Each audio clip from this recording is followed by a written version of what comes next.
नमस्कार दोस्तों, मेरा नाम है राहुल। तो दोस्तों आप सबके लिए वीडियो बहुत ज़्यादा इंपॉर्टेंट होने वाली है अगर आपका आरसेट का इस बार का एग्जाम है। जी हाँ दोस्तों, क्योंकि आज की इस वीडियो के अंदर हम बात करने वाले हैं आरसेट के top 35 plus most important question जो कि आपका आरसेट के इस बार के एग्जाम के अंदर पूछा जा सकते हैं।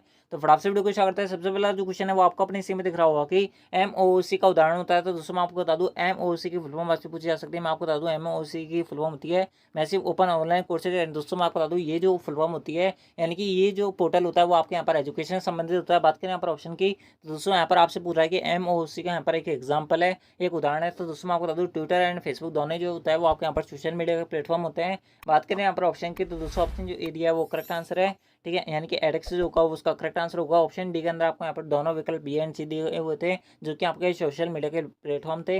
किसी प्रकार से आपके यहाँ पर एमओसी पोर्टल संबंधित नहीं थे। ठीक है, अगला जो क्वेश्चन है वो आपसे बोला है कि क्लाइंट कंप्यूटर पर चलने वाला क्लाइंट एप्लीकेशन जो वेब सर्वर से संपर्क करता है सूचनाओं के लिए अनुरोध भेजता है। तो दोस्तों मैं आपको बता दूं आप जो है गूगल पे कोई चीज़ सर्च करते हो, दोस्तों आपने देखा होगा बहुत सारी वेबसाइट आपकी आंखों के सामने खुल जाती है। तो दोस्तों वो जो आपके यहाँ पर आंखों के सामने जो वेबसाइट खुलती है वो आपके यहाँ पर मॉडेम के थ्रू खुलती है, यानी कि ऑप्शन जो ए दिया है वो करेक्ट आंसर है। ठीक है, बढ़ते हैं आपके अगले क्वेश्चन तरफ। अगला जो क्वेश्चन है वो आपसे ऐसे बोल रहा है कि जीमेल में कंपोज पर क्लिक करके आप क्या कर सकते हो। तो दोस्तों अगर आपने कभी जीमेल का कभी ईमेल का इस्तेमाल किया होगा तो दोस्तों आपको पता होगा कि जीमेल पर आप जैसे ही कंपोज पर क्लिक करोगे उसके बाद में आपके यहाँ पर एक नया मेल लिखने के लिए आपके सामने एक बॉक्स ओपन हो जाता है। वहाँ पर अपना जो आप संदेश लिखना चाहते हो, यानी कि अपना जो मैसेज डालना चाहते हो, जो भी आप जो है मेल भेजना चाहते हो वहाँ से लिख सकते हो। यानी कि बात करें यहाँ पर ऑप्शन की, तो दोस्तों आपको यहाँ पर आपको ऑप्शन दिया हुआ है आप एक ईमेल संदेश लिख सकते हैं, यानी कि ऑप्शन जो बी दिया है वो करेक्ट आंसर है। बढ़ते हैं आपके अगले क्वेश्चन तरफ। अगला जो क्वेश्चन है वो आपसे बोला है कि निम्नलिखित में से कौन सा एक पॉइंटिंग उपकरण के उदाहरण है। तो दोस्तों मैं आपको बता दूं पॉइंटिंग उपकरण वो होता है जो आपके यहाँ पर कर्सर की तरह काम करे, यानी कि कर्सर की तरह जो काम करता है वो आपको यहाँ पर पॉइंटिंग उपकरण कहलाता है। बात करें यहाँ पर ऑप्शन की, दोस्तों यहाँ पर सबसे पहला ऑप्शन दिया है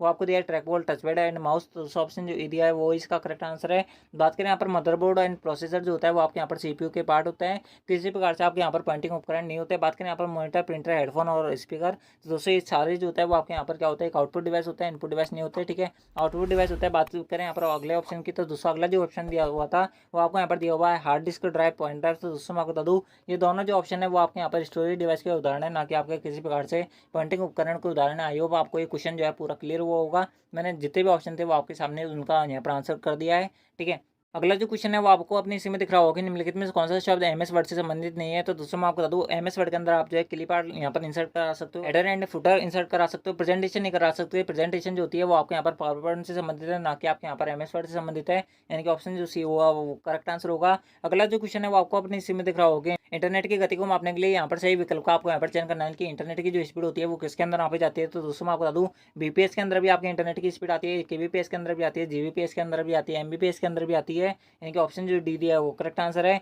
ठीक है, बीपीएस की फुल फॉर्म होती है बाइट पर सेकंड। बात करें केबीपीएस की, केबीपीएस की फुल फॉर्म होती है किलोबाइट पर सेकंड। एमबीपीएस की होती है मेगाबाइट पर सेकंड। जीबीपीएस की होती है गीगाबाइट पर सेकंड। टीबीपीएस की होती है टेराबाइट पर सेकंड। ठीक है, आई होप आपको क्लियर हुआ होगा। अगला जो क्वेश्चन है वो आपको अपने इसमें दिख रहा होगा निम्नलिखित में से किसी की भंडार क्षमता सबसे अधिक है, यानी कि किसके अंदर आपके यहाँ पर स्टोरेज सबसे ज़्यादा रह सकता है। तो दोस्तों मैं आपको बता दूँ यहाँ पर सबसे पहला ऑप्शन दिया है तो आपको दिया है सी डी आर, उसके अंदर दिया है आपको यहाँ पर सी डी आर डब्ल्यू, उसके अंदर दिया आपको यहाँ पर डीवीडी, उसके अंदर दिया है आपको यहाँ पर ब्लू रे डिस्क। तो दोस्तों मैं आपको बता दूँ सी डी आर की फुल होती है कॉम्पैक्ट डिस्क रीडेबल, उसके बाद में आपको यहाँ पर दिया है सी डी आर डब्ल्यू। तो दोस्तों इसकी फुल होती है कॉम्पैक्ट डिस्क रीडेबल राइटेबल। उसके बाद में होती है डीवीडी, डीवीडी की फुल होती है digital video disc, digital versatile disc. दो फुल होती है इसकी, ठीक है ध्यान रखना, दो फुल इसकी होती है। मैंने आपको दोनों फुल फॉर्म बता दिया। बात करें यहाँ पर ऑप्शन की, तो दूसरा ऑप्शन जो डी दिया है वो करेक्ट आंसर है।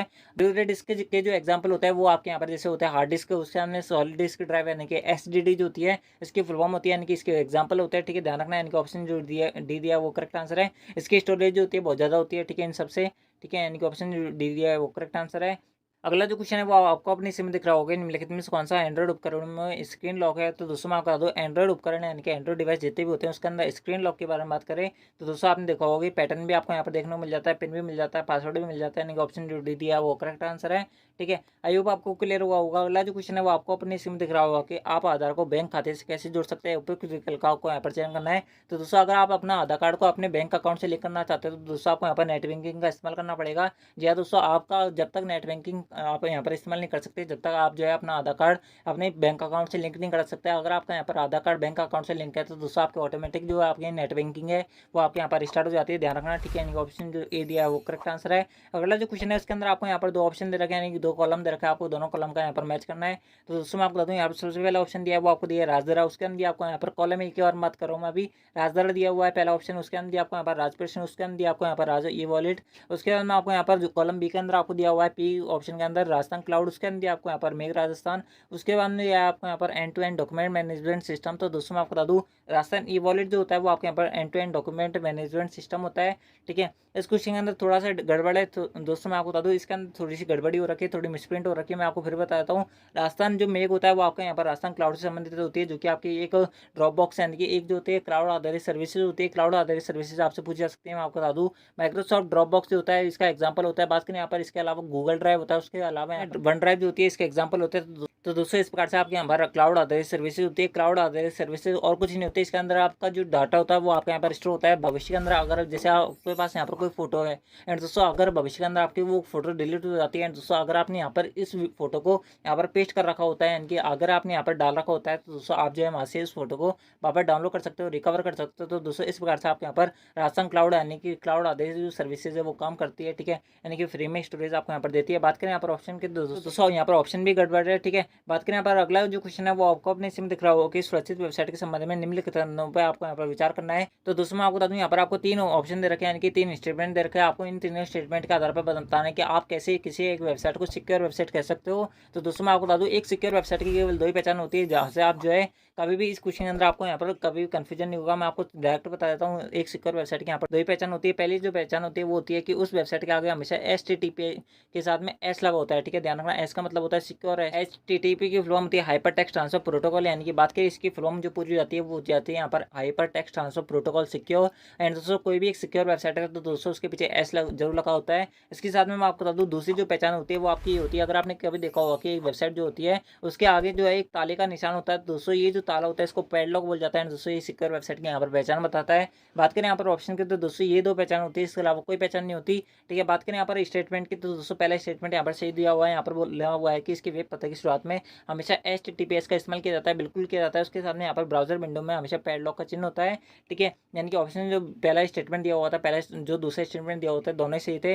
बात करें यहाँ पर स्टेटमेंट 3 की तो दोस्तों स्टेटमेंट 3 में दिया हुआ है कि यहाँ पर .com यहाँ पर डोमेन होता है। तो दोस्तों इनकरेक्ट है, यहाँ पर कोई जरूरी नहीं है कि .com जो है वो आपका यहाँ पर स्टेटमेंट हो यानी कि डोमेन नेम हो। इसके अलावा आपने देखा होगा कि .gov.in भी होता है। तो दोस्तों वो जो होती है वो आपकी सिक्योर वेबसाइट नहीं बोल सकती है, आप उनको बोल सकते हो। दोस्तों ये जो होता है ये आपके यहाँ पर कोई जरूरी नहीं है कि आपका यहाँ पर .com ही हो। इसके अलावा ऑफ की मैंने जैसे बताया, इसके अलावा और कोई पहचान नहीं होती। बाकी सारी जो होती है वो आपके यहाँ पर फर्जी जो आपकी यहाँ पर वेबसाइट की पहचान होती है। ठीक है, बात करें यहाँ पर अगले ऑप्शन की तो दोस्तों मैं आपको बता दूँ इसके अंदर सबसे पहला ऑप्शन दिया हुआ है वो आपको दिया हुआ है केवल 1, उसके अंदर दिया आपको यहाँ पर केवल सेकंड, उसके अंदर दिया आपको यहाँ पर केवल फर्स्ट एंड सेकंड। तो दोस्तों ऑप्शन जो दिया हुआ है वो करेक्ट आंसर होगा। ठीक है, आई होप आपको क्लियर हुआ होगा। अगला जो क्वेश्चन है उसके अंदर आपको यहाँ पर पूछ रहा है कि डॉट मैट्रिक्स, इंकजेट और लेजर किसका उदाहरण होता है। तो दोस्तों मैं आपको बता दूँ डॉट मैट्रिक्स पूछ ले जाए, इंकजेट पूछ ले जाए और लेजर पूछ ले जाए तो दोस्तों ये तीनों जो होती है वो आपके यहाँ पर प्रिंटर के उदाहरण होते हैं। ठीक है, तो ठीक है। एंड दोस्तों अब जो है एक क्वेश्चन मैं आपसे यहाँ पर पूछना चाहता हूँ कि प्रिंटर की जो गुणवत्ता होती है वो किस में मापी जाती है। तो दोस्तों मैं आपको इसका आंसर बता देता हूँ। प्रिंटर की जो गुणवत्ता होती है वो आपके यहाँ पर DPI के अंदर मापी जाती है। लेकिन दोस्तों आप जो है इसकी फुल फॉर्म हमें कमेंट में बताओ कि इसकी फुल फॉर्म क्या होती है, यानी DPI की फुल फॉर्म क्या होती है। आप जो है इसका आंसर हमें कमेंट बॉक्स में बताओ। ठीक है, अगला जो क्वेश्चन है वो आपको अपने स्क्रीन में दिख रहा होगा कि क्रेडिट कार्ड के माध्यम से जब आप भुगतान यानी कि लेन देन के बारे में क्या जानकारी आवश्यक है, निम्नलिखित में सबसे उपयुक्त विकल्प का आपको यहाँ पर चयन करना है। यानी कि जब भी आप यहाँ पर क्रेडिट कार्ड के थ्रू पेमेंट करते हो तो दोस्तों आपको यहाँ पर कौन सी जानकारी यहाँ पर जरूरी होती है। तो दोस्तों मैं आपको बता दूँ क्रेडिट कार्ड को अगर आप यहाँ पर पेमेंट करना चाहते हो क्रेडिट कार्ड के थ्रू तो दोस्तों आपको यहाँ पर क्रेडिट कार्ड का नंबर पता होना चाहिए, समाप्ति तिथि यानी कि लास्ट डेट कब है उसके, और दोस्तों उसके साथ में CVV नंबर पता होना चाहिए। CVV नंबर क्या होता है, क्रेडिट कार्ड के पीछे 3 अंकों का नंबर होता है, वो आपको यहाँ पर पता होना चाहिए। उसके साथ में आपको यहाँ पर जैसे आप यहाँ पर कार्ड की डिटेल फिल करोगे उसके बाद में आगे प्रोसीड करोगे, उसके बाद में आपका यहाँ पर कार्ड के अंदर जो भी आपने नंबर दे रखा होगा उसके अंदर OTP आता है, OTP भी वहाँ पर फिल करना होता है, देन आपका पेमेंट यहाँ पर होता है। इनका ऑप्शन जो डी दिया वो करेक्ट आंसर है। सारी चीज़ें होती है वो आपको यहाँ पर रिकॉर्ड होती है अगर आप यहाँ पर क्रेडिट कार्ड के थ्रू पेमेंट करते हो, इनका ऑप्शन जो डी दिया हुआ है वो करेक्ट आंसर है। ठीक है, अगला जो क्वेश्चन है उसके अंदर आपको यहाँ पर 2 स्टेटमेंट दे रखे हैं, आपको बताना है कौन सा गलत है कौन सही है। तो दोस्तों यहाँ पर सबसे पहले स्टेटमेंट दिया हुआ है वो आपको दिया हुआ है कि यदि आप थोड़ी देर के लिए किसी कार्य पुस्तिका पर काम कर रहे हो, गलती से इसे सहेजे बिना बंद कर दिया है, यानी कि आप जो है इसको विदाउट सेव किए हुए आपने इसको बंद कर दिया है, तो दोस्तों क्या आप इसे वापस पुनर्प्राप्त कर सकते हो, यानी कि वापस इसे रिकवर कर सकते हैं, नहीं कर सकते। तो दोस्तों मैं आपको बता दूं बिल्कुल कर सकते हैं। जो अगला आपको यहाँ पर स्टेटमेंट दिया हुआ था वो आपको दिया हुआ है कि MS एक्सेल 2010 में इंटरनेट या इमेज से डाउनलोड की हुई एक्सेल फाइल को स्वचालित रूप से यानी कि अपने आप ही वो प्रोटेक्ट व्यू में खुल जाएगी। यानी कि आपको ऐसे बोल रहा है कि अगर आपने MS एक्सेल की कोई भी फाइल यानी कि एक्सेल की कोई भी शीट जो है ईमेल के थ्रू या कहीं से भी आपने डाउनलोड करी ऑनलाइन की, तो दोस्तों क्या वो अपने आप यहाँ पर प्रोटेक्ट व्यू के अंदर खुलती है? तो दोस्तों मैं आपको बता दूँ बिल्कुल खुलती है, ये इसका करेक्ट स्टेटमेंट है। यानी कि दोनों जो स्टेटमेंट दिए हुए हैं वो आपको यहाँ पर करेक्ट दिए हुए हैं, इनके ऑप्शन जो डी दिया है वो करेक्ट आंसर है। दोस्तों अगर आपने यहाँ पर कभी इनका इस्तेमाल किया होगा, अगर आपने यहाँ पर ईमेल से कभी फाइल डाउनलोड की होगी एक्सेल की, तो दोस्तों आपको ये चीज़ें पता होंगी, ठीक है। इसके अंदर कोई आपको यहाँ पर नई बात नहीं है, लेकिन दोस्तों जिन भी भाई बहनों ने इसका इस्तेमाल कर रखा होगा उन सबको ये पता होगा। एंड दोस्तों अगर आपको नहीं पता है तो दोस्तों आप जो है आपको पता चल गया होगा, ठीक है। अगला जो क्वेश्चन है वो आपको अपने इसमें दिख रहा होगा। एंड दोस्तों मैं आपको बता दूँ ये जो क्वेश्चन थोड़ा लंबा दे रखा है, लेकिन जो है बहुत ज़्यादा सीधा क्वेश्चन है। इसके अंदर आपसे बोला है कि हमें सेक्शन में यदि किसी सेल की सामग्री बड़ी है और सेल में दिखाई नहीं देती है तो हम खालिस्तान का उपयोग कर सेल में दिखाई जाने वाली सभी सामग्रियों को कई लाइनों में प्रदर्शित कर सकते हैं। तो दोस्तों मैं आपको बता दूँ इस क्वेश्चन के अंदर आपसे बोला है कि जैसे आपके पास एक्सेल के अंदर कोई शीट दी हुई है, ठीक है। इस प्रकार से आपको यहाँ पर शीट दी हुई है। दोस्तों आप जो है इस जैसे इस वाले सेल के अंदर बहुत बड़ी सामग्री लिखी हुई है, यानी कि बहुत बड़ा डाटा लिखा हुआ है। दोस्तों आप चाहते हो ये इस सेल के अलावा यहाँ पर 3-4 सेलों तक और आ जाए, तो दोस्तों मैं आपको बता दूँ आपको इसके लिए यहाँ पर मर्ज एंड सेंटर का इस्तेमाल करना पड़ेगा, यानी कि मर्ज सेल का आपको यहाँ पर इस्तेमाल करना पड़ेगा। बात करें यहाँ पर ऑप्शन की, तो दोस्तों ऑप्शन जो ए दिया वो करेक्ट आंसर है, ठीक है। मर्ज सेल का इस्तेमाल करना पड़ेगा। दोस्तों इसके साथ में अगर आप इसको बीच में शो करना चाहते हो, यानी कि 3-4 जैसे आपने सेल मिलाई है दोस्तों, 3-4 सेलों को मिलाने के बाद में आप जो उसको सेंटर के अंदर लाना चाहते हो, तो दोस्तों आपको एंड सेंटर का इस्तेमाल करना पड़ेगा, यानी कि ऑप्शन जो होता है वो इसका करेक्ट आंसर होगा, ठीक है। अगला जो क्वेश्चन है वो आपको अपने इसमें दिख रहा होगा कि एमएस एक्सेल 2010 में खालिस्तान एक गोलाकार आकार का चार्ट होता है जिसमें संख्यात्मक अनुपात का वर्णन करने के लिए स्लाइड्स में विभाजित होता है। तो दोस्तों मैं आपको बता दूं ये जो क्वेश्चन है आप सबके लिए यहाँ पर एक स्टार मार्क वाला क्वेश्चन है, यानी कि आपसे इस बार के एग्जाम के अंदर पूछा जा सकता है। तो दोस्तों मैं आपको बता दूं इस क्वेश्चन के अंदर आपसे बोला कि एक ऐसा चार्ट होता है जिसके अंदर जो होती है बहुत सारी स्लाइड्स बटी होती है। तो दोस्तों इस प्रकार का जो चार्ट होता है वो आपके कौन सा चार्ट कहलाता है? तो दोस्तों मैं आपको बता दूं इस प्रकार का जो आपका चार्ट होता है वो आपके यहाँ पर पाई चार्ट कहलाता है, यानी कि ऑप्शन जो डी दिया है वो करेक्ट आंसर है, ठीक है। आई होप आपको क्लियर हुआ होगा। अगला जो क्वेश्चन है वो आपको अपने इसमें दिख रहा होगा कि निम्नलिखित में से कौन सी सेवा ई मित्र के वेब पोर्टल के माध्यम से उपलब्ध नहीं है, निम्नलिखित में सबसे उपयुक्त विकल्प आपको यहाँ पर चयन करना है। तो दोस्तों मैं आपको बता दूँ आप जो है ई मित्र के थ्रू यहाँ पर कौन सी फायदा नहीं उठा सकते, यानी कि कौन सी सेवा का फायदा नहीं उठा सकते आपसे यहाँ पर पूछ रहा है। तो दोस्तों मैं आपको बता दूँ बिजली पानी का बिल का भुगतान कर सकते हो, बिल्कुल कर सकते हो। बोनाफाइड अधिवास प्रमाण पत्र, यानी कि आप जो है मूल निवास प्रमाण पत्र बनवा सकते हो, बिल्कुल बनवा सकते हो। उसके साथ में रोजगार विभाग में पंजीकरण भी करा सकते हैं, यानी कि ऑप्शन जो तीनों दिए हुए हैं वो तो आप यहाँ पर काम कर सकते हो ई मित्र के थ्रू। ऑप्शन जो डी दिया हुआ है वो आपको यहाँ पर दिया हुआ है कि आप ई मित्र का उपयोग करके उपरोक्त सभी फायदों का लाभ उठा सकते हो। तो दोस्तों ऑप्शन जो डी दिया वो करेक्ट आंसर है, यानी कि आप जो है तीनों का यहाँ पर इस्तेमाल कर सकते हो, ठीक है। इस प्रकार से आपका यहाँ पर आंसर रहता है। अगला जो क्वेश्चन है वो आपको अपने इसमें दिख रहा होगा कि खालिस्तान नए मतदाता का पंजीकरण आवेदन करने के लिए और एक ऑनलाइन पोर्टल है। तो दोस्तों जैसे कि मैंने आपको बताया कभी भी आपको यहाँ पर वोटर आईडी से संबंधित कोई भी क्वेश्चन आ जाए, यानी कि आपको यहाँ पर वोट से रिलेटेड कोई भी क्वेश्चन आए, तो दोस्तों आपको यहाँ पर समझ जाना है कि आपको यहाँ पर एक वेबसाइट आपको यहाँ पर हमेशा ध्यान रखनी है, वो आपको यहाँ पर याद रखनी है एनवीएसपी की फुल फॉर्म मैं आपको बता देता हूँ। एनवीएसपी की फुल फॉर्म होती है नेशनल वोटर सर्विसेज पोर्टल, यानी कि बात करें यहाँ पर ऑप्शन की, तो दोस्तों ऑप्शन जो ए दिया है वो करेक्ट आंसर है। इसके अलावा तीनों ऑप्शन और कौन कौन से मैं आपको ये बताता हूँ। RSRTC जो होते हैं वो आपकी राजस्थान रोडवेज की ऑफिशियल वेबसाइट है, जहाँ से आप जो है किसी भी बस के लिए किसी भी राजस्थान रोडवेज की जो भी ऑफिशियल बस है उसके अंदर आप जो है टिकट का पंजीकरण करा सकते हो। NSDL जो वेबसाइट होती है वो आपके यहाँ पर पैन कार्ड अपडेशन संबंधित है, यानी कि अगर आपको यहाँ पर नया पैन कार्ड बनवाना है, उसके अंदर कोई अपडेशन करवाना है, कोई एरर यानी कि कोई करेक्शन कराना है, तो दोस्तों आप जो है पैन इस वेबसाइट पर जाकर करा सकते हो। इसके साथ में UIDAI कौन सी वेबसाइट होती है? तो दोस्तों मैं आपको बता दूँ ये आपके यहाँ पर आधार कार्ड से संबंधित है, ठीक है। आधार कार्ड संबंधित कौन सी वेबसाइट है आपसे पूछा जा सकते हैं, UIDAI जो है इसकी वेबसाइट है, ठीक है। यहाँ पर याद रखना आप सबसे पूछा जा सकता है, ठीक है।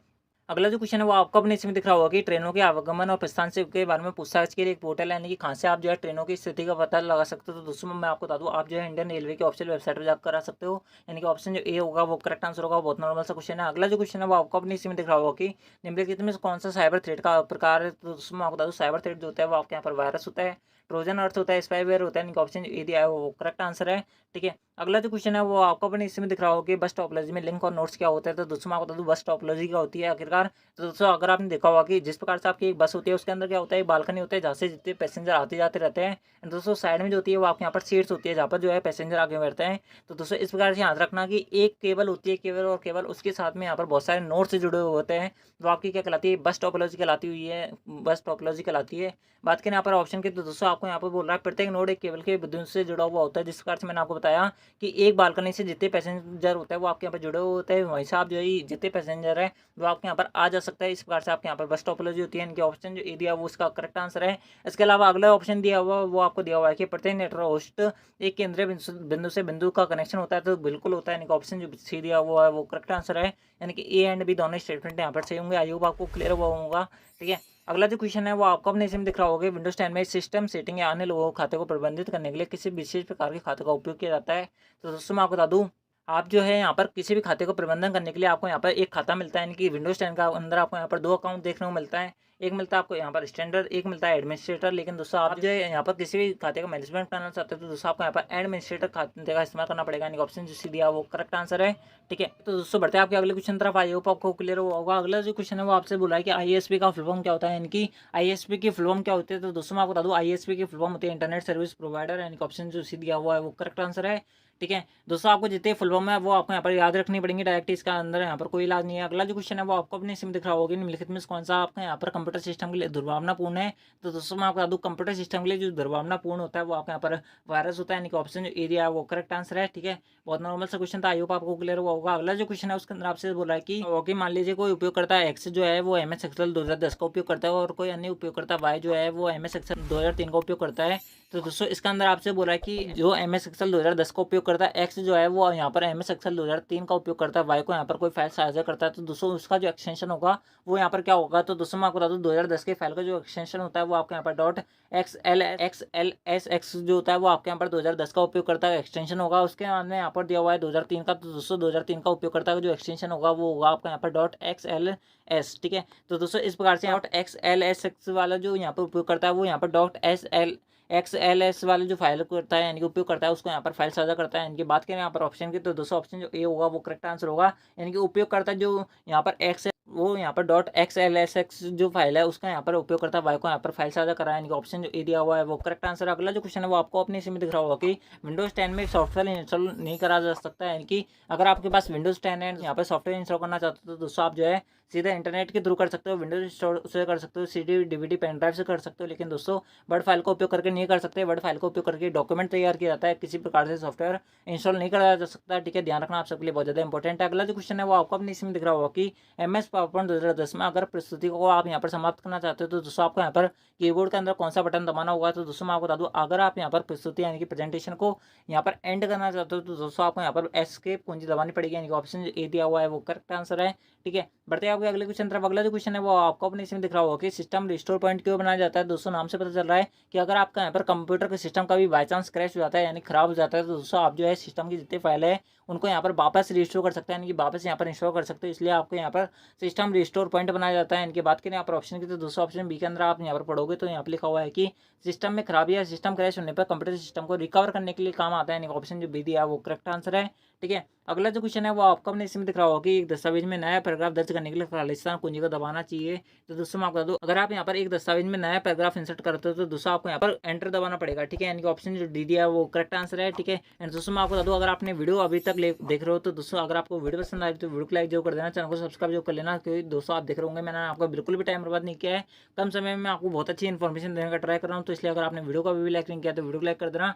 ठीक है, अगला जो क्वेश्चन है वो आपको अपने इसमें दिख रहा होगा कि निम्नलिखित में से कौन सा एक सॉफ्टवेयर अक्सर ईमेल एप्लीकेशन के उपयोग में निम्न में से कौन सा निम्न निम्न में से कौन सा सॉफ्टवेयर अक्सर ईमेल एप्लीकेशन के रूप में उपयोग में किया जाता है जिसमें कैलेंडर कार्य प्रबंधक आदि भी शामिल होता है। तो दोस्तों मैं आपको बता दूं ईमेल एप्लीकेशन के रूप में जो सॉफ्टवेयर काम करता है वो आपका यहाँ पर MS आउटलुक करता है, इनका ऑप्शन जो सी दिया हुआ है वो करेक्ट आंसर है। ठीक है, अगला जो क्वेश्चन है वो आपको अपने इसमें दिख रहा होगा कि वाईफाई का पूर्ण रूप क्या होता है। तो दोस्तों मैं आपको बता दूं वाईफाई की फुल फॉर्म होती है वायरलेस फिडेलिटी। ठीक है, वायरलेस फिडेलिटी जो होती है इसकी फुल फॉर्म होती है, यानी ऑप्शन जो ए दिया हुआ है वो करेक्ट आंसर होगा। बहुत नॉर्मल सा क्वेश्चन था। अगला जो क्वेश्चन है वो आपसे बोल रहा है कि EPDS में PDS की फुल फॉर्म क्या होती है। तो दोस्तों मैं आपको बता दूं EPDS में जो PDS की फुल फॉर्म होती है वो होती है आपके यहाँ पर पब्लिक डिस्ट्रीब्यूशन सिस्टम, यानी कि ऑप्शन जो सी दिया हुआ है वो करेक्ट आंसर है। ठीक है, ऑप्शन जो सी होगा वो करेक्ट आंसर होगा। PDS के अंदर क्या होता है जितनी भी गरीब फैमिली होती है उनको यहाँ पर गवर्नमेंट द्वारा बहुत कम दामों में यहाँ पर जितनी भी जरूरत की चीज़ होती है वो आपके यहाँ पर प्रोवाइड करी जाती है। ठीक है, इस प्रकार से आपका यहाँ पर PDS सिस्टम होता है। ठीक है, अगला जो क्वेश्चन है वो आपको अपने इसमें दिख रहा होगा निम्नलिखित में कौन सा एक खोज इंजन है, यानी कि सर्च इंजन कौन से होते हैं। तो दोस्तों मैं आपको बता दूँ जितने भी आपको यहाँ पर सर्च इंजन पूछा सकते हैं मैं आपको सारे बता देता हूँ। ठीक है, यहाँ पर सबसे पहला ऑप्शन दिया हुआ है वो आपको यहाँ पर दिया हुआ है गूगल, उसके अंदर दिया हुआ है आपको यहाँ पर फायरफॉक्स, उसके अंदर दिया हुआ है आपको यहाँ पर फायरवॉल, उसके अंदर आपको यहाँ पर एंटीवायरस। तो दोस्तों ऑप्शन जो ए होगा वो करेक्ट आंसर होगा। गूगल के अलावा यहाँ पर और कौन कौन से खोज इंजन होता है सर्च इंजन होता है। तो दोस्तों मैं आपको बता दूँ आपका ये जो होता है वो आपका यहाँ पर याहू होता है। इसके अलावा एक और जो होता है वो आपका यहाँ पर बिंग होता है। ठीक है, ध्यान रखना बिंग जो होता है वो आपका यहाँ पर माइक्रोसॉफ्ट द्वारा लॉन्च किया हुआ क्या है एक सॉफ्टवेयर है, यानी कि एक सर्च इंजन है, ठीक है। ध्यान रखना, आप सबके लिए पूछा जा सकता है, मैं आपको बता दिया है। अगला जो क्वेश्चन है वो आपको अपने इसमें दिख रहा होगा कि विंडोज 10 में डेस्कटॉप पर निम्नलिखित में से कौन सा नहीं देखा जा सकता है, यानी विंडोज 10 की डेस्कटॉप में इनमें से कौन सा नहीं होता। तो दोस्तों मैं आपको बता दूं, विंडोज 10 के आपके यहाँ पर डेस्कटॉप खोलना, उसके अंदर आपको यहाँ पर प्रारंभ बटन यानी कि स्टार्ट बटन जो है वो आपको यहाँ पर कोने के अंदर दिखेगा। तो दोस्तों ऑप्शन जो ए है वो आपका यहाँ पर होता है। अगला दिया हुआ है वो आपको दिया हुआ है टास्क बार। टास्क बार क्या होता है, जहाँ पर आपकी टाइम वगैरह जो आपके जिस पट्टी पर दिखता है वो आपकी टास्क बार कहलाती है, वो आपके यहाँ पर बिल्कुल दिखती है। उसके अंदर आपको यहाँ पर आइकन भी दिखते होंगे, जैसे अगर आपने कहा कि मैं कंप्यूटर वगैरह का, आपको यहाँ पर क्या दिखता है, आइकन भी दिखता है। ऑप्शन जो डी दिया है वो करेक्ट आंसर है। टच पैड जो होता है वो आपको यहाँ पर नहीं मिलता, ठीक है। टच पैड जो होता है वो आपको अलग से यहाँ पर लगाना पड़ता है। लैपटॉप होता है उसके अंदर तो आपको वहाँ पर बाय डिफॉल्ट मिलता है, लेकिन दोस्तों आपका जो कंप्यूटर होता है उसके अंदर आपको यहाँ पर जो अलग से यहाँ पर इनपुट डिवाइस के तौर पर लगाना पड़ता है, इनकी अलग से एक्स्ट्रा में लगाना पड़ता है। अगला जो क्वेश्चन है वो आपको अपने इसमें दिख रहा होगा कि खालिस्तान एमएस वर्ड 2010 के अंदर बनाई गई फाइल का डिफॉल्ट नेम होता है। तो दोस्तों सबसे पहले जो ऑप्शन दिया हुआ है वो आपको दिया हुआ है वर्कबुक 1, उसके अंदर दिया हुआ है आपको यहाँ पर वर्कशीट 1, उसके अंदर दिया है आपको यहाँ पर डॉक्यूमेंट 1, उसके अंदर दिया आपको यहाँ पर बुक 1। तो दोस्तों ऑप्शन जो सी होगा वो करेक्ट आंसर होगा। तो दोस्तों इस प्रकार से ये थी आपका आरसेट की top 35 plus most important question, जो कि मैंने आपको बहुत कम समय में कराने का ट्राई किया। तो दोस्तों आई होप आपको वीडियो पसंद आई होगी। अगर वीडियो पसंद आए तो वीडियो को लाइक कर देना, चैनल को सब्सक्राइब जो कर लेना, क्योंकि आपको आरसेट से रिलेटेड इससे बेहतर और कई कंटेंट देखने को नहीं मिलेगा। तो दोस्तों मिलता है आपकी नेक्स्ट आरसेट वीडियो के अंदर। जब तक के लिए जय हिंद, जय भारत, जय Hindustan. Thanks for watching, thank you.